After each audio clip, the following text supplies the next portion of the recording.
ದೇವರ ನಾಮಕ್ಕೆ ಸ್ತೋತ್ರವಾಗಲಿ. ಇಂದಿನ ನಿರೀಕ್ಷೆಯ ವಾಕ್ಯಕ್ಕೆ ನಿಮ್ಮೆಲ್ಲರನ್ನೂ ಸ್ವಾಗತಿಸಿಕೊಳ್ಳುತ್ತಾ ಇದ್ದೇನೆ.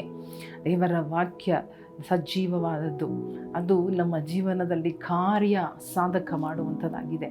ದೇವರ ವಾಕ್ಯ ಪ್ರತಿ ದಿನ ಕೇಳುವಂಥದ್ದು ನಮ್ಮ ಜೀವನದಲ್ಲಿ ಬರಿಯಾಗಿ ಹೋಗುವುದಿಲ್ಲ. ಆಮೇನ್. ಆ ವಾಕ್ಯ ಅವತ್ತು ಏನು ಮಾಡಬೇಕೋ ಆ ವಾಕ್ಯ ನಮ್ಮ ಜೀವನದಲ್ಲಿ ಏನೆಲ್ಲ ಕಾರ್ಯಗಳನ್ನು ಮಾಡಬೇಕೋ ಅದನ್ನು ಖಂಡಿತ ದೇವರು ಆ ವಾಕ್ಯದ ಮುಖಾಂತರವಾಗಿ ಕಾರ್ಯ ನಡೆಸುವಂತಹ ದೇವರಾಗಿರುತ್ತಾರೆ. ಹಲ್ಲೆಲೂಯಾ. ಇವತ್ತು ಕೂಡ ಒಂದು ವಾಕ್ಯವನ್ನು ಓದಿಕೊಳ್ಳೋಣ. 1 ಸಾಮುವೇಲನ ಪುಸ್ತಕ 2ನೇ ಅಧ್ಯಾಯ 3ನೇ ವಾಕ್ಯ. 1 ಸ್ಯಾಮ್ಯುಯಲ್ ಚಾಪ್ಟರ್ 2 ವರ್ಸ್ 3. ಇನ್ನು ಮುಂದೆ ಹಮ್ಮಿನಿಂದ ನುಡಿಯಬೇಡಿರಿ, ಸೊಕ್ಕಿನ ಮಾತು ನಿಮ್ಮ ಬಾಯಿಂದ ಹೊರಡದಿರಲಿ. ದೇವರಾದ ಯೆಹೋವನು ಸರ್ವಜ್ಞನು, ಆತನು ಮನುಷ್ಯರ ಕ್ರಿಯೆಗಳನ್ನು ತೂಗುವವನು. ಆಮೇನ್. ನೋಡಿ, ದೇವರು ಯೆಹೋವನು, ದೇವರಾದ ಯೆಹೋವನು ಸರ್ವಜ್ಞನು, ಆತನು ಮನುಷ್ಯರ ಕ್ರಿಯೆಗಳನ್ನು ತೂಗುವವನು. ಹಲ್ಲೆಲೂಯಾ. ಮನುಷ್ಯರ ಕ್ರಿಯೆಗಳು, ಮನುಷ್ಯರು ಮಾಡುವ ಪ್ರತಿಯೊಂದು ವಿಷಯಗಳು, ಮಾತುಗಳು, ಯೋಚನೆಗಳು, ಊಹನೆಗಳು, ನುಡಿಗಳು ಎಲ್ಲವನ್ನ ತೂಗುವವನು ಆಗಿದ್ದಾರೆ. ಎಲ್ಲವನ್ನ ನೋಡುವವರು, ತೂಗುವವರು, ಎಲ್ಲವನ್ನ ಪರಿಶೀಲನೆ ಮಾಡುವವರು, ಶೋಧಿಸುವವರು, ಪರೀಕ್ಷಿಸುವವರು ಆಗಿರುವ ಸರ್ವಜ್ಞನಾದ ದೇವರ ಮುಂದೆ ಈ ಒಂದು ಅರಿವಿರಲಿ. ಈ ಅರಿವಿರುವಾಗ ನಾವು ಸೊಕ್ಕಿನಿಂದಲೋ ಹೆಮ್ಮೆಯಿಂದಲೋ ಮಾತನಾಡಲು ಸಾಧ್ಯವಿಲ್ಲ. ಹಲ್ಲೆಲೂಯಾ. ಇಲ್ಲಿ ಹಾನ ಅವಳು ಹಾಡುತ್ತಾ ದೇವರನ್ನ ಹೊಗಳುತ್ತಾ ಹೇಳುತ್ತಾ ಇದ್ದಾಳೆ, ಯಾವ ರೀತಿಯಾಗಿ ತನಗೆ ಇದ್ದಂತಹ ಒಂದು ಕೊರತೆ, ಒಂದು ಬಂಜೆತನದಲ್ಲಿ ದೇವರು ಅವಳ ಕೂಗನ್ನು ಕೇಳಿದರು, ಅವಳ ಅರಿಕೆಯ ಪ್ರಾರ್ಥನೆಯನ್ನು ಕೇಳಿದರು. ಅವಳು ತಪ್ಪನ್ನು ಅರಿಕೆ ಮಾಡಿ ತನ್ನನ್ನು ಒಪ್ಪಿಸಿ ತನ್ನ ಹೃದಯವನ್ನು ದೇವರ ಮುಂದೆ ಸುರಿದಾಗ ಅವಳ ಪ್ರಾರ್ಥನೆಯನ್ನು ದೇವರು ಅಂಗೀಕಾರ ಮಾಡಿ ಅವಳನ್ನು ನೆನಪು ಮಾಡಿ ಅವಳಿಗೆ ಒಂದು ಗಂಡು ಮಗುವನ್ನು ಕೊಟ್ಟು ಅವಳ ಬಂಜಿತನವನ್ನು ನೀಗಿಸಿ ಅವಳನ್ನು ಗೌರವಪಡಿಸಿದರು.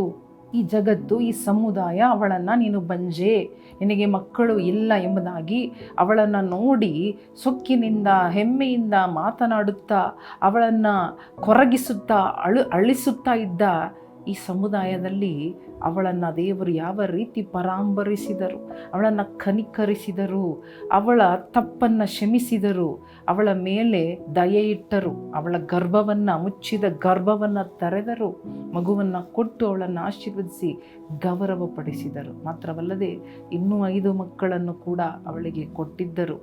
ಆದ ಕಾರಣ ಅವಳು ಹೇಳುತ್ತಾ ಇದ್ದಾಳೆ, ಅನುಭವದಿಂದ what she tasted, what she experienced, out of that she is saying, ಯಾರು ಹೆಮ್ಮೆಯಿಂದ ಇರಬೇಡ್ರಿ, ಯಾರು ಸೊಕ್ಕಿನವರಾಗಿರಬೇಡ್ರಿ, ಯಾಕಂದರೆ ದೇವರು ಸರ್ವಜ್ಞನು, ಆತನು ಮನುಷ್ಯರ ಕ್ರಿಯೆಗಳನ್ನು ತೂಗುತ್ತಾನೆ. ಹಲ್ಲೆಲೂಯಾ. ನಾವು ತಾಳ್ಮೆಯಿಂದ, ನಮ್ರತೆಯಿಂದ, ಜಜ್ಜಿದ ಹೃದಯದಿಂದ ಇರುವಾಗ ದೇವರು ನಮ್ಮ ಹತ್ರನೇ ಇರುತ್ತಾರೆ.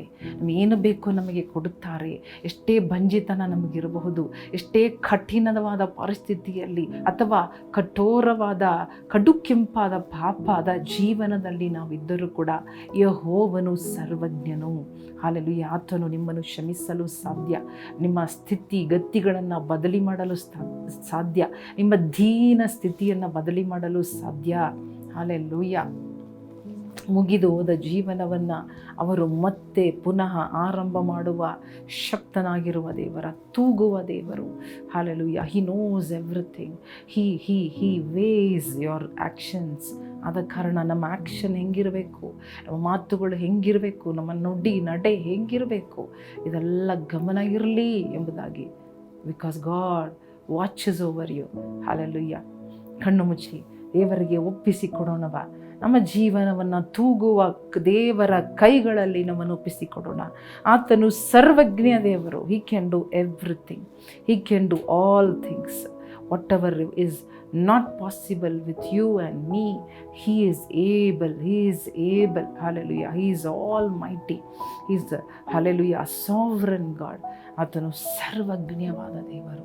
ಹಲ್ಲೆಲೂಯಾ. ಇದು ಮರೆಯಬಾರದು. ದೇವರೇ, ನಿಮ್ಮ ಸರ್ವಜ್ಞವಾದ ದೇವರ ಕೈಗಳಲ್ಲಿ ನಮ್ಮ ಕುಟುಂಬ, ನಮ್ಮ ಮಕ್ಕಳು, ನಮ್ಮ ಪರಿಸ್ಥಿತಿ, ನಮ್ಮ ಕಷ್ಟ, ನಮ್ಮ ಬಂಜೆತನ, ನಮ್ಮ ರೋಗ, ನಮಗೆಲ್ಲ ಕಠಿಣವಾದ ಪರಿಸ್ಥಿತಿಗಳನ್ನು ನಿಮ್ಮ ಕೈಗಳಲ್ಲಿ ಈ ದಿನ ಒಪ್ಪಿಸಿಕೊಟ್ಟು ಪ್ರಾರ್ಥನೆ ಮಾಡುತ್ತೇವೆ ಸ್ವಾಮಿ.